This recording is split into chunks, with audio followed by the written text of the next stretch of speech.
Assalamualaikum warahmatullahi wabarakatuh. Alhamdulillah, Allahumma sholli ala sayyidina Muhammad wa ala ali sayyidina Muhammad. Alhamdulillah, puji syukur marilah kita panjatkan kehadirat Allah Subhanahu wa taala yang telah memberikan nikmat iman, nikmat Islam, sehingga pada kesempatan hari ini kita dapat bertemu kembali dalam pembelajaran pendidikan agama Islam untuk kelas 9. Di kelas 9 ini pada pertemuan pertama kita akan membahas tentang ayat-ayat dan hadis tentang optimisme, ikhtiar dan tawakal. Yang pertama kita akan membahas masalah optimis. Apa itu optimis? Jadi, menurut Kamus Besar Bahasa Indonesia, optimis itu adalah orang yang selalu berpengharapan atau berpandangan baik dalam menghadapi segala hal. Jadi dia punya prasangka baik, punya keyakinan baik ketika dia melakukan atau menghadapi beberapa hal. Dia mempunyai pengharapan yang baik. Dia yakin bahwasanya hasil yang ia lakukan itu adalah baik. Sebagai contoh, ketika seseorang bermain sepak bola bertemu dengan lawan yang manapun, ya, dia yakin bahwa hasilnya nanti dia akan menang. Itu adalah optimis, ya. Jadi meyakini bahwasanya hasilnya akan selalu baik. Nah, di dalam Islam sikap optimis itu sangat penting, karena jika tidak optimis, orang yang ada adalah pesimis. Lawan dari optimis adalah pesimis, yaitu dimana orang tidak yakin bahwasanya dia akan memperoleh hasil yang baik. Dalam Islam sendiri, dalam Al-Quran Allah menjelaskan bagaimana kita tidak boleh berputus asa, bagaimana kita selalu berbaik sangka, berpikir positif terhadap apa-apa yang akan terjadi. Ya. Allah berfirman, ya, A'udzubillahi minasyaitonirrajim. Qul ya ibadiyalladzi asrafu ala anfusihim la taqnatu mir rahmatillah. Innallaha yaghfirudz dzunuba jami'a innahu huwal ghafurur rahim.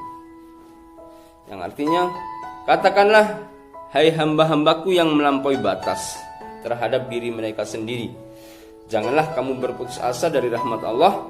Sesungguhnya Allah mengampuni dosa-dosa semuanya. Sesungguhnya Dialah yang Maha Pengampun lagi Maha Penyayang.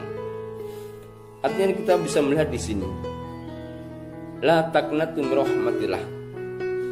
Janganlah kalian berputus asa dari rahmat Allah. Artinya kita harus optimis bahwasannya kita akan mendapatkan rahmat Allah. Ada sebuah riwayat tentang seorang yang melakukan kesalahan, melakukan dosa besar, ya. Dia sudah membunuh 99 orang, ya. Jadi dalam hidupnya dia membunuh 99 orang. Dia datang kepada seorang rahib. Wahai rahib, apakah masih ada kemungkinan, ada peluang saya ini diampuni karena saya telah membunuh 99 orang? Kata si rahib tersebut, ya, tokoh agama tersebut, tidak, kamu sudah melakukan dosa besar dan kamu tidak akan diampuni. Kemudian dia pergi lagi menemui seorang ulama. Ditanyakan, apakah ada satu kesempatan bagi saya untuk bertaubat? Kata ulama itu, ada, tapi kamu harus keluar dari kampungmu dan berhijrahlah ke tempat yang baru. Nah, akhirnya orang ini berhijrah, dia menuju ke tempat yang baru, ada suatu kampung yang ia tuju, tapi di tengah perjalanan dia meninggal. Nah, tapi karena dia yakin, dia optimis bahwasanya dia akan diampuni oleh Allah, karena di tengah perjalanan itu meninggal, malaikat rahmat dan malaikat azab ini berselisih pendapat. Kata malaikat azab, ini orang ini sudah membunuh 100 orang. sudah melakukan dosa besar. Kata malaikat rahmat, ini orang ini sudah bertaubat, dia mau bertaubat, dia mau menuju ke kampung taubat, makanya itu dia harus diampuni. Akhirnya mereka mengadukan, dua malaikat ini mengadukan kepada Allah, dan Allah berfirman, ukurlah jarak antara kampung yang dulu, yang lama, sampai dia meninggal, dengan jarak antara dia meninggal dengan kampung yang akan dia tuju. Diukurlah, ternyata ketemu jarak. Jadi jarak kota yang lama, kampung yang lama dengan tempat meninggalnya itu sedikit lebih jauh daripada dari tempat meninggal dia kepada tempat yang baru. Itu artinya apa? Artinya dia sudah melampaui separuh perjalanan dia untuk bertaubat. Akhirnya Allah mengampuni dosa-dosanya dan diterima taubatnya. Artinya orang yang sudah melakukan kemaksiatan, ketika dia mau bertaubat kembali kepada Allah dan dia optimis, yakin bahwasanya Allah Maha Pengampun, Allah Ghafur, Allah Ghafar, maka dia akan mendapatkan kebaikan itu. Itulah sifat optimis, ya. Ini pun kita harus terapkan dalam kehidupan kita, ya. Ketika kita menghadapi ulangan, menghadapi ujian, ya kita harus optimis bahwasanya kita akan mendapatkan hasil yang baik, ya. Tapi sifat optimis saja tidak cukup, dia harus diiringi dengan sifat yang kedua. Apa itu? Yaitu ikhtiar. Ikhtiar adalah usaha atau daya upaya untuk mencapai atau mendapatkan sesuatu. Jadi kita harus berusaha semaksimal mungkin untuk mendapatkan sesuatu. Karena Allah berfirman, A'udzubillahi minasyaitonirrajim, wa laisa lil insani illa ma sa'a, wa anna sa'yahu sawfa yura, summa yujzaunal jazaa'al ula, wa anna ila rabbikal muntaha. Bahwasanya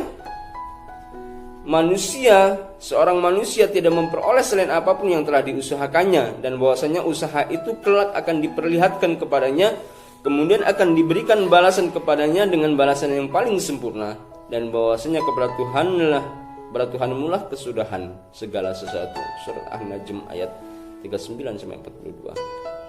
Ini apa? Kalau dalam bahasa kita, proses tidak akan mengkhianati hasil. Man yazro, ya, barang siapa yang menanam dia akan panen, ya. Jadi kita akan mendapatkan apa yang kita usahakan, kita akan mendapatkan apa yang kita ikhtiarkan.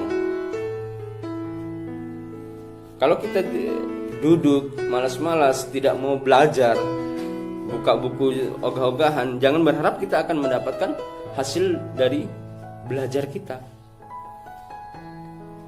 Tapi ketika kita rajin belajar, baca buku, bangun subuh baca buku, kemudian di sekolah mengikuti pembelajaran dengan baik, usaha kita sudah maksimal, maka hasil tidak akan mengkhianati proses. Kita akan mendapatkan apa yang kita usahakan. Nah, setelah optimis, punya keyakinan, kemudian kita ikhtiar, yang selanjutnya yang perlu kita lakukan adalah bertawakal.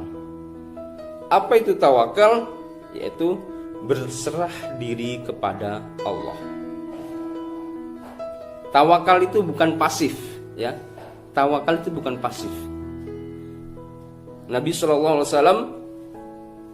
suatu saat ada seorang sahabat, ya, datang, dia bawa onta, kemudian dia masuk ke Masjid Nabawi. Kata Nabi, ikat sapimu, maksudnya biar tidak lari. Kata sahabat tersebut, saya bertawakal kepada Allah. Kemudian Nabi bersabda, ikat sapimu lalu bertawakal kepada Allah. Artinya apa? Hal yang pertama kita lakukan adalah optimis, berkeyakinan bahwasanya kita akan mendapatkan hal yang baik. Yang kedua adalah kita ikhtiar, berusaha dengan semaksimal mungkin. Dan yang ketiga baru kita tawakal, menyerahkan hasil itu kepada Allah, ya. Sebagaimana firman Allah dalam surah Ali Imran ayat 159, A'udzubillahi minasyaitonir rajim, fabima rahmatin minallahi lintalahum walakum tafaddan ghalidul qalbi lam faddu min haulik fa'fu anhum wastaghfir lahum wasyawirhum fil amr fa idza azamta fatawakkal 'alallah innallaha yuhibbut mutawakkilin. Ya. Fabima rahmatin minallah, maka disebabkan rahmat dari Allah kamu berlaku lemah lembut terhadap mereka. Sekiranya kamu berkeras lagi, berkasar hati, tentulah mereka menjauhkan diri dari sekelilingmu. Karena itu maafkanlah mereka, mohonkanlah ampunan bagi mereka dan bermusyawarah dengan dalam urusan itu. Kemudian apabila kamu telah membulatkan tekad, maka bertakwakallah kepada Allah. Sesungguhnya Allah menyukai orang-orang yang bertawakal kepadanya. Ya. Jadi ada kebiasaan yang salah. Ya, belum apa-apa sudah bertawakal, belum usaha sudah bertawakal. Itu yang salah. Tawakal adalah dilakukan setelah optimis, ikhtiar, baru kemudian tawakal. Ya. Yakinlah ketika kita bertawakal, ya Allah menciptakan kita, Allah akan menjaga kita, Allah akan memberikan yang terbaik untuk kita. Menyerahkan segala sesuatunya, hasil dari setiap usaha kita kepada Allah SWT. Baik, sampai di sini pertemuan kita untuk bab 1 ini tentang optimis, ikhtiar dan tawakal. Mudah-mudahan ini bermanfaat. Silakan dipahami dengan baik, baca lagi sumber-sumber yang lain, kemudian bisa dikerjakan tugasnya yang sudah Abi berikan. Abi Ari, Assalamualaikum warahmatullahi wabarakatuh.